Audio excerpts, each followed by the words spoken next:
I'm Krishna Karnamarakala. I am a student at CSU. This presentation is on the dynamics of happiness in modern life. And this is for EC 532 Dynamics of Complex Engineering Systems. So I realized that the class is about complex engineering systems, but I wanted to model something that was less of an engineering system in most people's minds. I was inspired by this because I was listening to a TED Talk where this woman was who was a mathematician, came up with or was talking about research on the mathematics of love, and she kind of gave some equation associated with that. And in gist, she was trying to say that there is a model, a mathematical model that represents relationships and so on. And I wanted to see if I could apply sort of the concepts of the dynamics of complex engineering systems to something like identifying happiness. So one of the goals in life is that we want to increase our happiness. We want to be happy and so on. And a comment by my friend a week ago inspired this presentation. He was saying that Americans talk about happiness a lot, but are really bad at it. And so, there's been plenty of research on the subject of happiness itself, but I wanted to see if I could represent this as a model. So with the goal to increase happiness, I said that, okay, based on some sites and papers that I've read, often at the high level, the factors that tend to play a role in happiness is a person's wealth and income. If you have very low income, it can be hard to find happiness. Not always true, but usually is. You need to be reasonably healthy, and you need to have a good number of healthy relationships with people. So inspired by that, I made this reference diagram. It basically takes three things where we're saying happiness is dependent on wealth, health, and healthy relationships.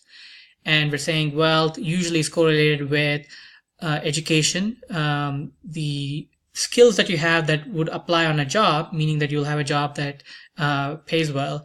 And to some extent, we in society are biased towards beauty. So if you're healthy, fit, not obese, and so on and so forth, it tends to color people and think that you are more capable, even if that's not true. So I wanted to represent that. With regards to health itself, the things that factor into it, usually food intake, if you don't eat too much, too less, your life's challenges, which can be represented by stress, and the fact that you are exercising in some manner or getting some sort of physical exercise. And all of this also plays a role into the ability to entertain guests, and that can be varied, but I wanted to keep a simple model. And if you're able to do all of these three things, or if you have a high factor for all of those, these three concepts, then it's likely that your happiness will increase. And increased happiness in turn tends to affect health and wealth factors as well. So this is what I wanted to model, and this is a reference diagram. I know usually we have it as a drawn out diagram, but for the purpose of presentation, I quickly did this in Excel. So the way I represented the salary and wealth contribution is in Vensip. I created this model. The salary is dependent on education level, skill in demand, and health factor, and that plays into role into the wealth itself, because wealth is sort of representative of salary.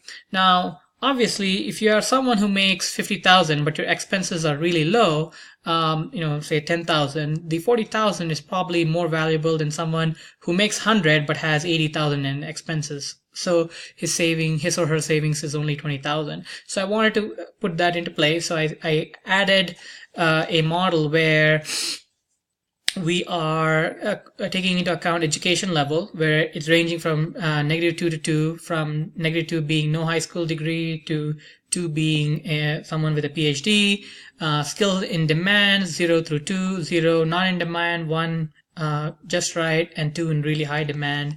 And then there's the health factor. While I was testing this, I just used a neutral value, but eventually it is this health factor is dependent on the health computations that I'm using, which I'll show in the next slide. The contribution to health, I said, you need to have food intake, so you need to have the right amount of food. Too less impacts your health, and too much also impacts your health.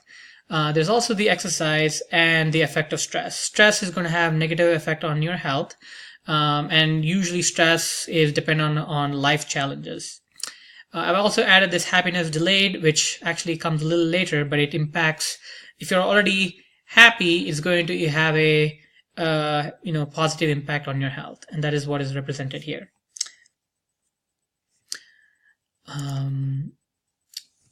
And then, of course, we are talking about having good relationships. Generally, people who have a lot of healthy and good relationships tend to be happier.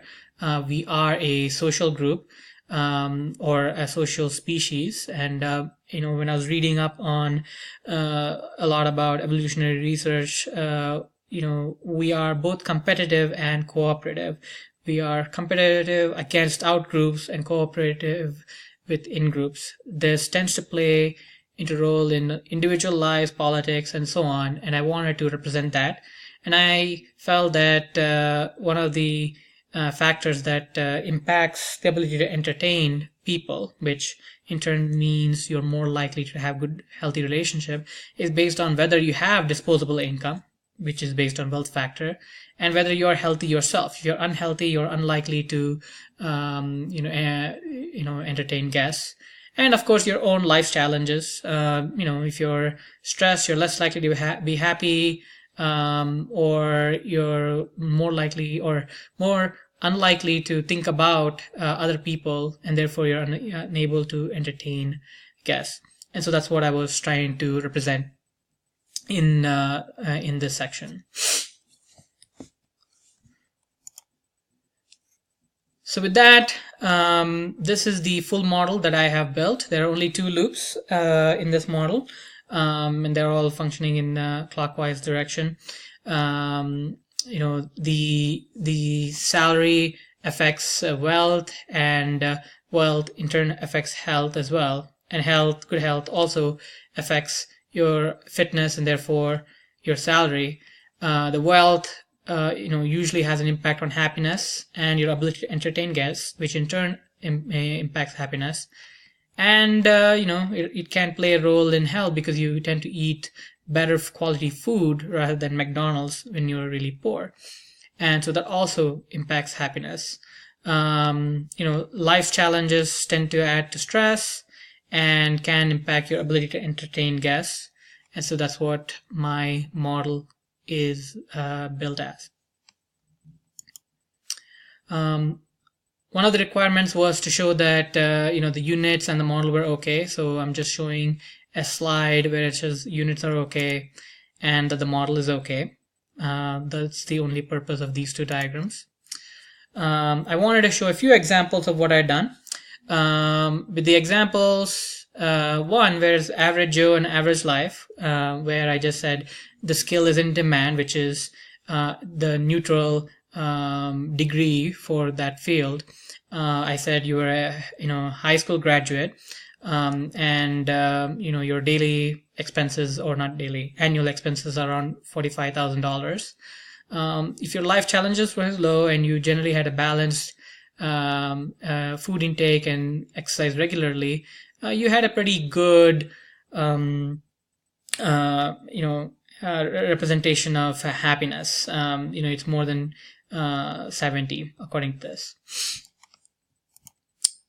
When I took a different example where the skill demand was high, your education level was high, but your expenses were a little higher too, at 65,000. But I said life challenges, I want to represent it where life challenges were maybe a little bit more heavy, not too heavy, but in the medium range. Your food intake was higher than balanced. And what was the effect? In this model, the happiness is slightly better than the average Joe person. And basically the education and skill in demand is improving your wealth factor, which plays a higher role in the happiness representation, but obviously excess food intake is impacting your health, so it drops it a little bit lower. The final one is no education and high life challenges, where we're saying skill demand is medium. This person is not graduated from high school, has $35,000 expenses, but typically these are people who tend to have a lot of life challenges, and this affects exercise and food intake. And this also shows that the happiness factor is really low, and that's what I was modeling. The model is by no means perfect. I wanted to create a simple model for the purpose of this participation presentation.